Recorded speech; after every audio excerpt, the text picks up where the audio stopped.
3 minutes and 47 seconds. That's how long the exercise lasted before the American command post went dark. Not from a simulated artillery strike, not from electronic warfare. From 4 British commandos who had walked through the front door wearing uniforms they'd purchased from the base exchange for less than $40.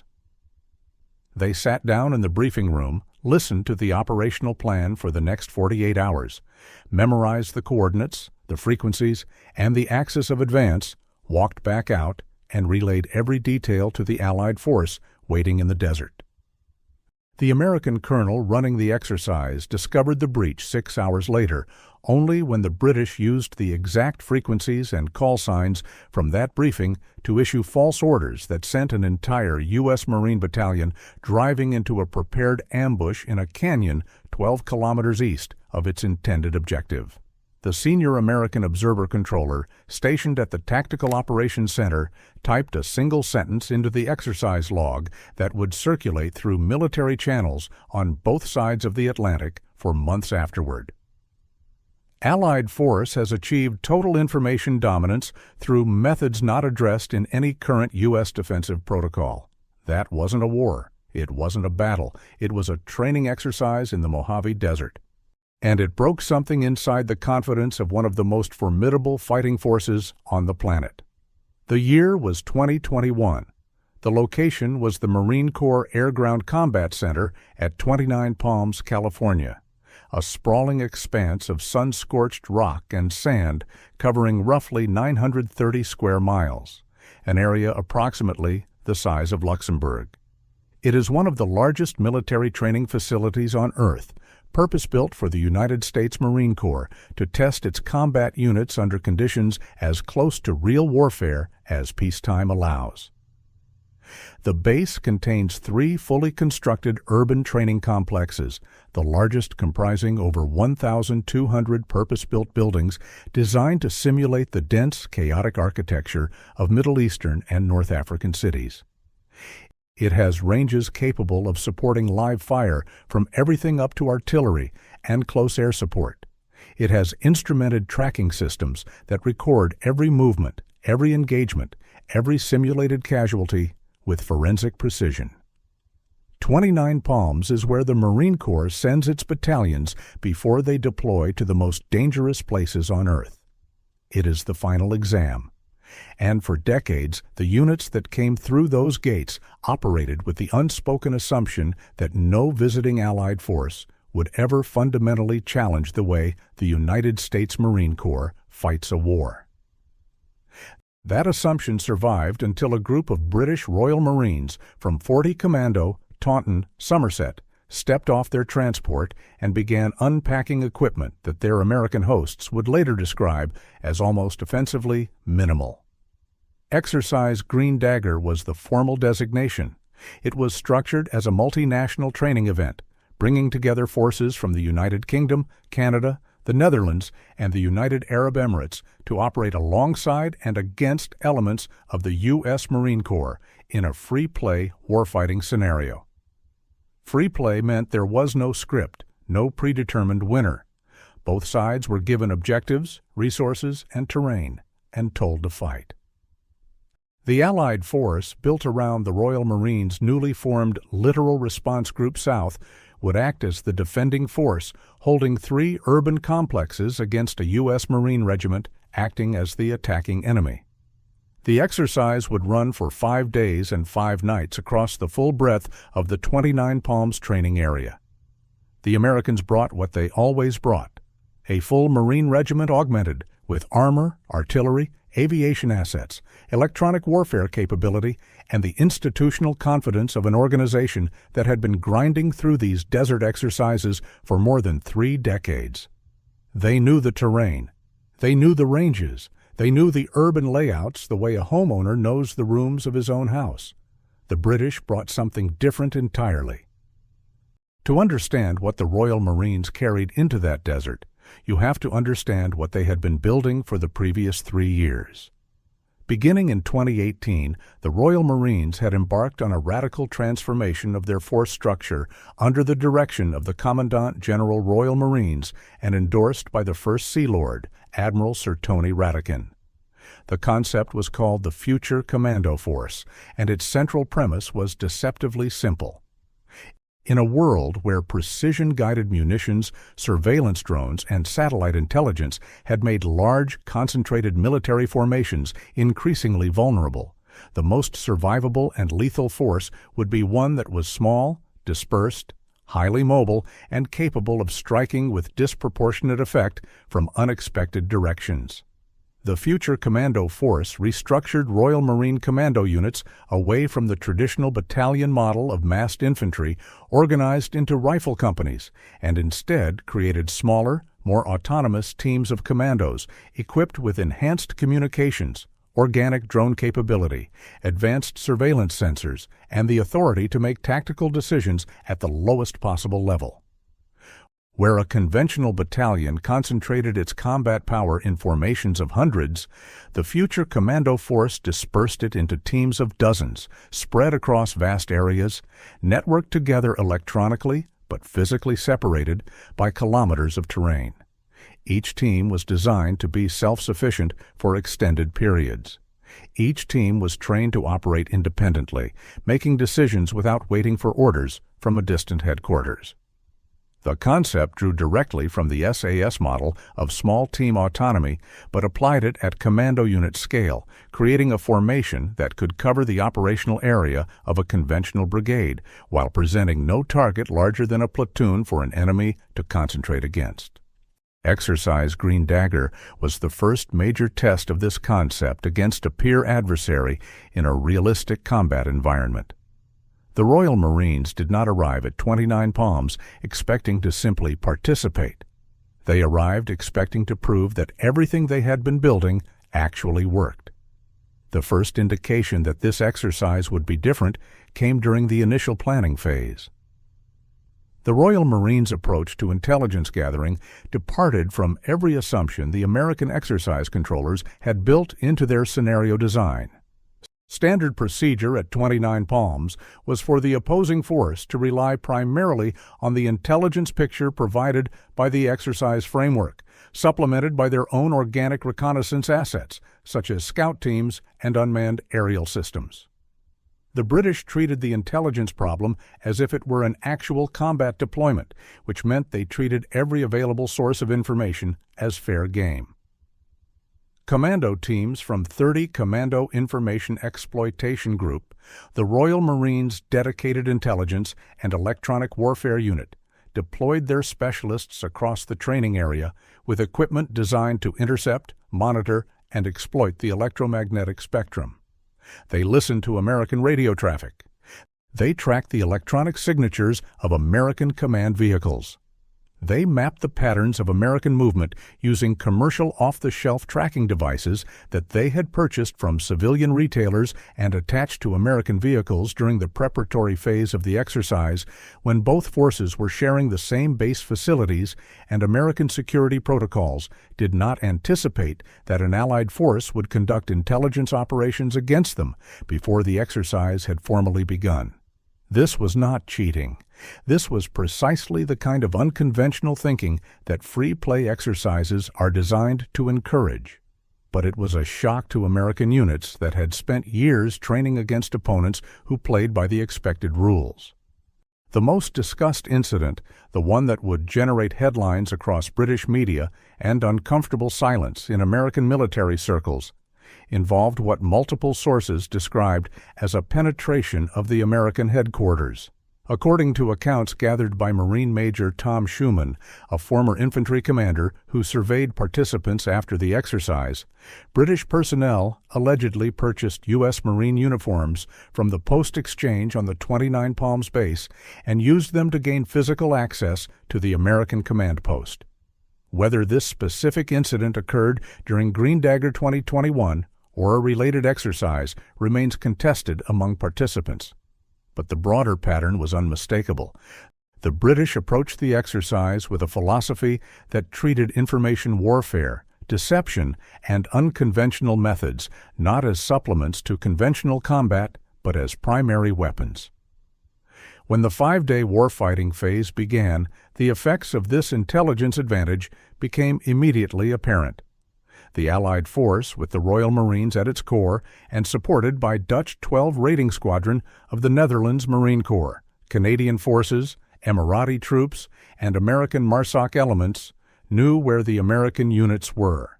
They knew where they were going, and they knew when they were coming. The information asymmetry was total before the first shot had been fired. The Royal Marines employed their dispersed commando teams to conduct raids deep behind American lines, striking command posts, logistics nodes, and artillery positions with small, fast-moving groups that appeared from unexpected directions and vanished before a response could be organized. These were not conventional infantry assaults. They were commando operations in the truest sense of the word. Teams of a dozen or fewer men moving at night across open desert, navigating by terrain features and GPS to positions that the Americans had not bothered to defend because no previous opposing force had ever reached them. They used their organic drone capability to maintain persistent surveillance over American movement corridors, feeding real-time targeting data to commando teams positioned along the routes. They coordinated fires from 29 Commando Regiment Royal Artillery with a precision that repeatedly caught American units in the open during vulnerable moments of transition between positions, the most dangerous moment for any military formation and the moment a well-prepared enemy exploits with maximum violence. The combat engineers from 24 Commando Royal Engineers integrated with the assault teams, providing breaching capability and obstacle construction that channeled American armored vehicles into kill zones prepared hours in advance. The Air Defense Troop from 30 Commando conducted live firing exercises with surface-to-air systems that, in the context of the exercise, denied the Americans the air superiority they had assumed would be guaranteed. Every element of 3 Commando Brigade had been woven together into a single, cohesive fighting organism that was far greater than the sum of its constituent parts. The effect was devastating. According to the Royal Navy's official account of the exercise, the Allied force won decisive battles early in the engagement and gained significant ground. When the Americans attempted to counterattack, pushing forces back into Allied-held territory, British commandos conducted raids behind the American lines that severed supply routes and destroyed simulated command and control infrastructure. The American counterattack stalled. According to multiple British media reports citing participants in the exercise, the American force suffered such severe simulated casualties in the early days that exercise controllers regenerated, destroyed American units, effectively resetting them to allow the exercise to continue for its full 5-day duration. By the time the final American assault was launched on the last day, it was repelled. The Allied force held control of more than 2/3 of the entire battlefield. The Royal Marines' simulated kill board, the running tally of enemy equipment and personnel assessed as destroyed, reportedly had a mark against nearly every major American asset in the exercise. Lieutenant Colonel Andy Dow, commanding officer of 40 Commando, offered a measured but unmistakable assessment. The new commando force concept, he said, had proved itself more lethal and sophisticated than ever before. He spoke of delivering disproportionate effect against a free-thinking peer adversary. The language was diplomatic. The results were not. The U.S. Marine Corps responded with characteristic institutional discipline. A spokesperson stated that winners are never determined in such exercises, that the purpose was to heighten unit performance and increase readiness, and that the exercise did not provide an opportunity to surrender, keep score, or reset. This was technically accurate. Training exercises at 29 Palms are designed to stress units, identify weaknesses, and generate learning points. The entire purpose is to lose in training so you win in combat. The U.S. Marine Corps also took to social media to express appreciation for the British participation. U.S. Marines are fortunate to train with allies and partners all over the world every day, including our brothers and sisters in the Royal Marines, the service wrote. As fellow soldiers of the sea, we have a unique and proven bond shared by those who have earned the title of Marine. Tough, realistic training with foreign partners allows us to sharpen our skills, validate our techniques, and learn new tactics. Iron sharpens iron. The language was generous, professional, and entirely characteristic of a military organization that understood the value of what had just occurred, even if the headlines made for uncomfortable reading. But behind the official statements, a more candid conversation was taking place. American Marines who participated acknowledged that the exercise had been, in the words of one battalion-level leader who communicated with Major Schumann afterward, a humbling experience. The British had done things the Americans had not anticipated. They had operated in ways that exposed assumptions the Marine Corps did not know it was making. They had demonstrated that a smaller, lighter, more dispersed force, operating with superior intelligence and the willingness to employ unconventional methods, could systematically dismantle a larger, heavier, more conventionally organized opponent. This was not the first time British forces had produced this kind of result against American counterparts in a training environment. The dynamic had deeper roots, stretching back decades through joint exercises and exchange programs that had repeatedly demonstrated a fundamental philosophical difference between how the two nations prepared their soldiers for war. The pattern was consistent enough to constitute a tradition. In Norway, during NATO winter warfare exercises, British Royal Marine commandos operating in Arctic conditions routinely demonstrated levels of cold weather endurance and tactical mobility that impressed Scandinavian allies who had grown up in those environments and left American participants questioning their own cold weather doctrine. In the jungles of Brunei and Belize, British forces conducting jungle warfare training alongside American units consistently demonstrated patrol craft, concealment techniques, and ambush methodology that reflected decades of accumulated experience stretching back to the Malayan emergency of the 1950s.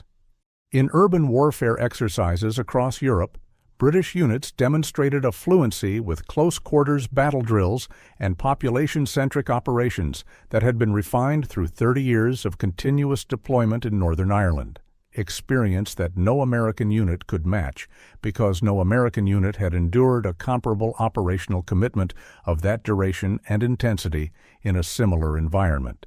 The relationship between American and British Special Operations Forces is one of the most consequential military partnerships in modern history. And it began with a single American officer who was so transformed by what he witnessed serving alongside the British that he spent the rest of his career trying to replicate it. In 1962, Captain Charlie Beckwith of the U.S. Army Special Forces was sent to the United Kingdom as an exchange officer with the 22nd Special Air Service Regiment. He deployed with the SAS to Malaya during the confrontation with Indonesia, operating in dense jungle alongside British operators whose approach to warfare was unlike anything he had encountered in the American military. Beckwith had been trained in unconventional warfare at Fort Bragg. He considered himself and his fellow Green Berets to be among the finest soldiers in the world. What he found in the SAS shattered that assumption. The SAS operated in four-man patrols that spent weeks at a time deep in the jungle, completely self-sufficient, gathering intelligence, building relationships with indigenous populations, and engaging the enemy with a precision and patience that Beckwith had never seen. They navigated without electronic aids. They communicated by high-frequency radio in brief coded bursts designed to be undetectable. They made tactical decisions at the lowest level, with individual patrol commanders exercising an authority that in the American system would have required approval from officers several ranks above. Beckwith was so deeply embedded with the regiment that he contracted a severe case of leptospirosis in the jungle, an infection that can cause kidney failure and pulmonary hemorrhaging. His case was so extreme that doctors gave him 3 weeks to live. He survived because Charlie Beckwith was not a man who accepted other people's assessments of what was possible. Beckwith returned to the United States convinced that the American military lacked a unit capable of the kind of direct action and covert operations the SAS conducted as routine. He wrote a detailed report recommending the creation of an SAS-type unit within the U.S. Army. His superiors filed it away and forgot about it. For over a decade, Beckwith pushed, argued, and resubmitted his proposal to anyone who would listen. The Army establishment resisted. Special Forces leadership saw no need for a new unit. The bureaucracy ground on. It was not until the mid-1970s when the rising threat of international terrorism finally forced the Pentagon to acknowledge the gap Beckwith had identified that he was authorized to create the unit he had been advocating for since his return from Malaya. On the 19th of November, 1977, the 1st Special Forces Operational Detachment Delta was formally established at Fort Bragg, North Carolina. Delta Force, modeled directly on the British SAS. Its selection process, its organizational structure, its operational philosophy, all drawn from the regiment Beckwith had served with 15 years earlier. The irony was profound. America's premier counterterrorism unit, the force that would eventually become the most lavishly funded and technologically advanced special operations organization in human history, was a copy of a British original. And the original had been built on principles that were, in many ways, the opposite of the American approach to military power. The SAS was founded on the belief that the individual operator was the primary weapon system. Everything else, equipment, technology, logistics, existed to support the man. The American system, driven by industrial capacity, technological innovation, and budgets that dwarfed anything the British could match, evolved in the opposite direction. The equipment became the primary system, and the operator existed to employ it.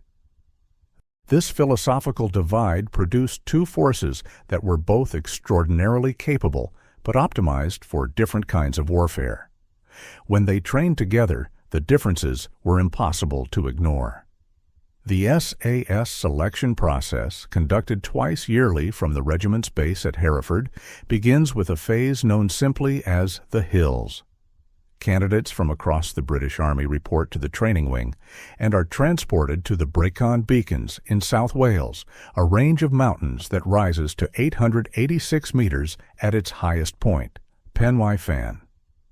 The terrain is exposed, boggy, wind-scoured, and subject to weather that oscillates between driving rain and near-zero visibility fog without warning. For 4 weeks, candidates march alone across this landscape, carrying rucksacks that increase in weight from approximately 25 kilograms to over 30 kilograms, plus weapon, water, and food. They navigate between grid references using only a map and compass. The time limits for each march are not disclosed. Candidates do not know how fast they need to move. The only strategy available is maximum effort on every single leg, because any checkpoint could be the one that determines pass or fail. The culminating event is a march known as endurance, sometimes called the Long Drag. It covers 64 kilometers across the full width of the Brecon Beacons, carrying the full load, to be completed in under 20 hours. Alone, in whatever weather the mountains deliver that day. Since 1960, at least 5 candidates have died during SAS selection marches. The pass rate for the entire course hovers between 10 and 15%. What this process produces is not merely physical fitness. Physical fitness is a prerequisite. What it produces is a human being who can navigate across any terrain, in any conditions, with minimal equipment, and arrive at a precise point on the Earth's surface using nothing but a paper map, a compass, and skills that have been trained to the level of instinct. It produces a man who has confronted absolute solitude under extreme physical stress and discovered that he can function when every signal his body sends is telling him to stop. Delta Force's selection, conducted at what is now Fort Liberty, North Carolina, is equally demanding physically. Candidates endure a similar series of progressively harder navigation exercises over mountainous terrain with increasing loads. The final event, colloquially known as the Long Walk, covers 40 miles with a 45-pound rucksack over rough ground in an undisclosed time limit.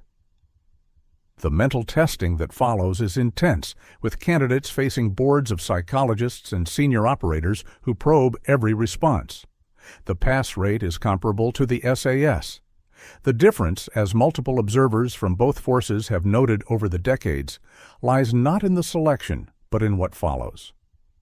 SAS continuation training lasts approximately 14 months beyond selection and includes jungle warfare training in Brunei, combat survival and resistance to interrogation, demolitions, advanced medical training, signals, language instruction, and specialist skills in one of 4 troops: air, boat, mountain, or mobility. By the time an SAS operator is badged into the regiment, he has been in continuous training for approximately 18 months and has acquired a skill set designed to make him functionally self-sufficient in any environment on Earth without technological support. The American system, by contrast, invested heavily in the technological infrastructure that surrounded the operator. By 2005, a Delta Force operator deploying to Iraq carried equipment worth tens of thousands of dollars on his person alone. Night vision systems with thermal fusion overlay. Helmet-mounted cameras streaming live video to analysts in a joint operations center who could advise during raids in real time. Encrypted communications across multiple channels. Infrared laser designators accurate to 600 meters in total darkness.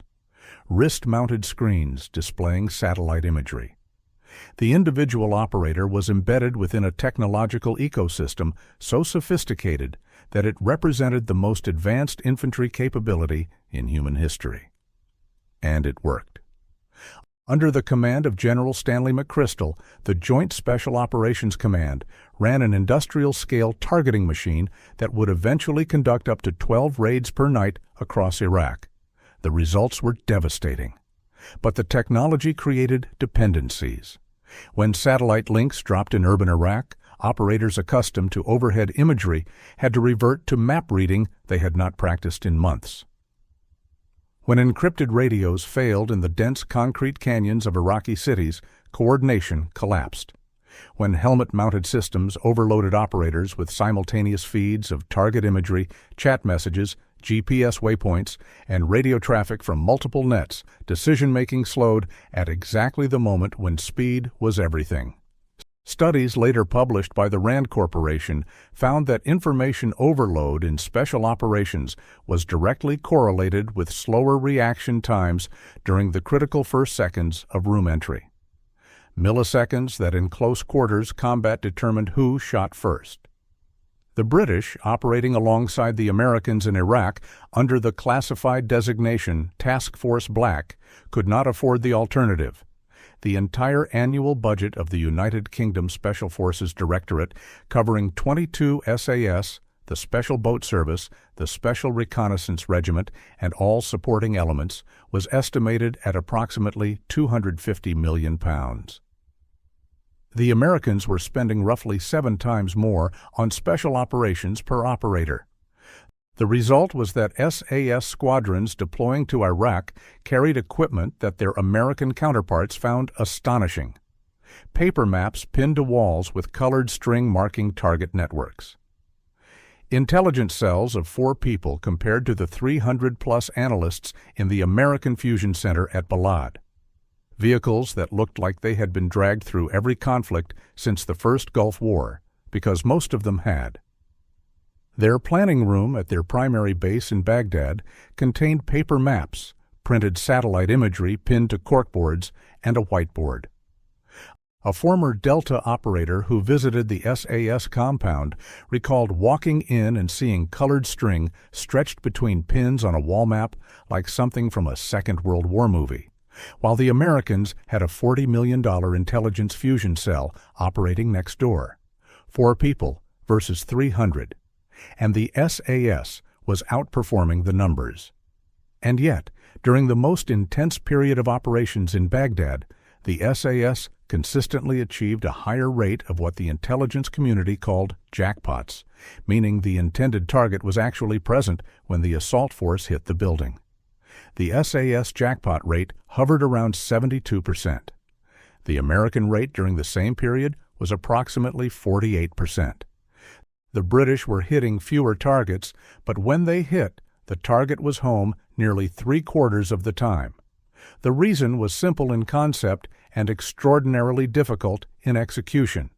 The SAS approached targets on foot, in civilian vehicles, wearing local clothing, moving through the city with a level of concealment that made them functionally invisible. Their compromise rate, the percentage of operations where the assault force was detected before reaching the target, was below 8%. The American rate in the same operational environment, using armored vehicles, helicopter overwatch, and electronic warfare suites that broadcast their presence across the electromagnetic spectrum, was between 35 and 45%. Being unseen was worth more than being unstoppable. This same principle was what the Royal Marines brought to the Mojave Desert in 2021, translated from the Special Operations world into a conventional force structure. The future commando force was not simply a reorganization of existing units.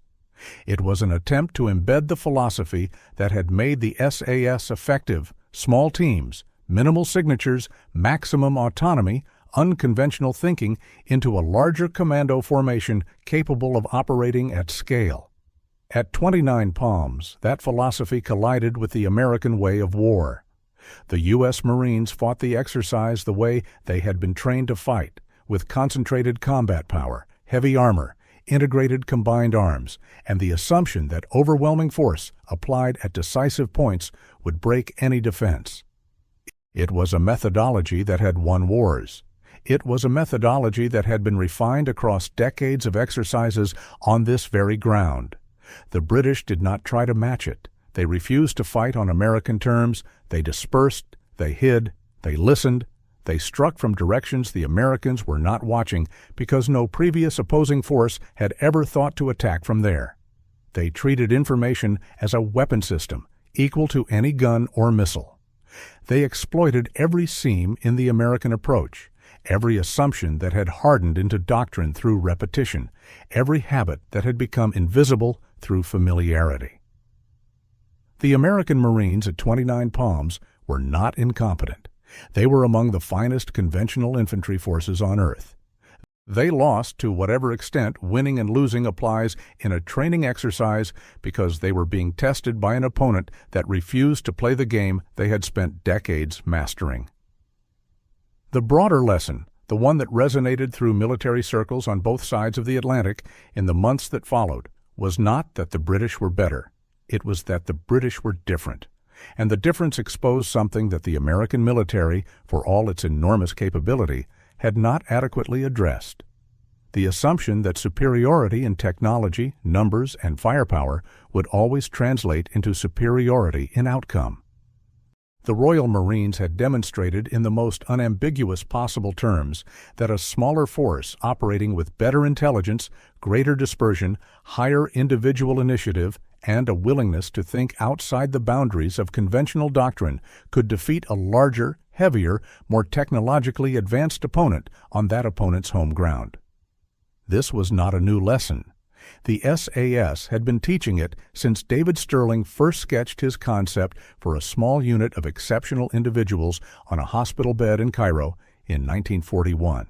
It had been demonstrated in the deserts of North Africa, the jungles of Malaya, the mountains of Oman, the streets of Belfast, and the alleys of Baghdad. What Green Dagger 2021 proved was that the principle extended beyond special operations. It applied to conventional forces. It applied at scale. It applied even when the opposing force was the United States Marine Corps, operating on terrain it had trained on for 30 years. The U.S. Marine Corps, to its enduring credit, responded not with denial, but with adaptation. The exercise generated learning points that were incorporated into subsequent training cycles. The vulnerabilities that had been exposed in information security, in assumptions about enemy behavior, in the limitations of conventional force structures against dispersed agile opponents were studied, discussed, and addressed. That is what training exercises are for. That is why the Marine Corps invites Allied forces to 29 Palms. Not to validate existing doctrine, but to break it against ideas they have not encountered, so that when a real enemy attempts the same thing, the doctrine has already been rebuilt. But the moment itself, the moment when a handful of British commandos walked through an American headquarters wearing purchased uniforms and walked out carrying the operational plan for the next 2 days, that moment captured something that no amount of institutional learning could entirely smooth over. It captured the essence of a military culture that had spent centuries learning how to win wars with less. Less money, less equipment, less manpower. And the compensating investment in the one resource that no budget could outbid, the individual, the commando who could think around corners, the operator who could navigate without satellites, the sergeant who could look at a problem that a 1,000-page doctrine manual had not anticipated and improvise a solution from whatever he had in his pockets. The Americans built the most powerful military machine in human history. The British built the people who could walk through its front door and take its plans off the table. "Stop sending the British," someone reportedly said after the exercise results circulated. "They're making us look bad." Nobody stopped sending them. Because the uncomfortable truth, the truth that Charlie Beckwith recognized in the jungles of Malaya in 1962 and that American commanders rediscovered in the Mojave Desert in 2021, is that the British don't make anyone look bad. They make everyone look harder at what they might be missing. They hold up a mirror that shows not weakness but assumption, not failure but complacency. And in military affairs, where the penalty for complacency is measured in lives, that mirror is worth more than any weapon system ever built. 40 Commando went home to Taunton. The U.S. Marines went back to preparing for the next deployment.